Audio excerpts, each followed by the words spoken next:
Alors, dans cette nouvelle vidéo, nous allons vous montrer comment est-ce que vous pouvez faire pour convertir vos certificats au format PFX ou PKCS12, qui sont les formats utilisés par Outlook pour signer et chiffrer les messages. La première chose à faire, c'est d'aller sur le site web de la camgov.cm. Ensuite, au niveau de la page d'accueil, on vous propose les opérations que vous pouvez faire sur un certificat. Vous allez choisir l'opération de vérification du mot de passe qui est là. Vous cliquez. Alors, une fenêtre apparaît. Quand cette fenêtre apparaît, elle charge l'ensemble de vos certificats, notamment le certificat que vous avez généré précédemment. Alors, si vous ne voyez aucun certificat apparaître dans cette fenêtre, vous allez aller dans votre disque dur, vous rassurer que lors de la génération de votre certificat, il a bien été fait avec succès. Pour ce faire, vous partez dans vos coordinateurs, vous prenez la partition dans laquelle est installé le système d'exploitation, vous choisissez le dossier utilisateur.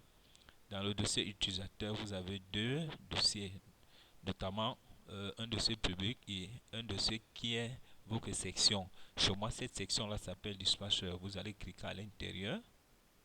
Une fois dans cette section, vous devez voir apparaître un dossier nommé App Data. S'il n'apparaît pas là, vous pouvez aller dans la barre de recherche. Vous allez saisir App Data. Vous saisissez et puis vous validez Ancrer. Alors, App Data vous charge 3 dossiers principaux. Vous allez ancrer dans le dossier Localo. Localo, vous devez retrouver à l'intérieur de Localo le dossier nommé PKI. Ce dossier-ci a été généré automatiquement lors de l'émission de votre certificat. Donc, en principe, à cette étape, si vous ne voyez pas ce dossier, ça veut dire que votre certificat n'a pas été généré avec succès. À l'intérieur de PKI, vous aurez un dossier antique, CA, un dossier utilisateur et voici votre certificat. Vous devez avoir au moins un dossier qui porte votre nom, qui représente ici votre certificat. Donc, nous revenons sur notre navigateur. Alors, nous allons choisir notre certificat. Nous allons choisir ce certificat. Nous ancrons le mot de passe.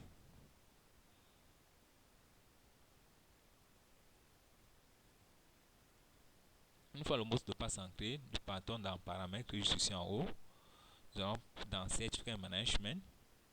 Nous choisissons la première option d'exporter. Nous ancrons le nom du fichier My Certificate.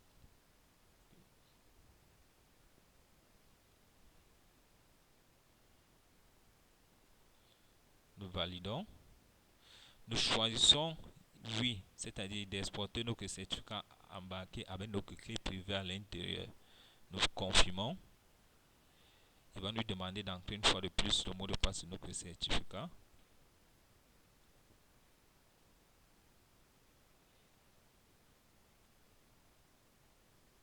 Et nous confirmons l'opération. Alors, il nous confirme que l'opération d'exportation de notre certificat au format PFX a été faite avec succès. Nous validons. Alors, le fichier exporté doit se retrouver sur le bureau de vos coordinateurs. Donc, vous partez donc dans votre bureau. Dans votre bureau, vous retrouvez bel et bien votre certificat. Donc, c'est ici la fin de la procédure.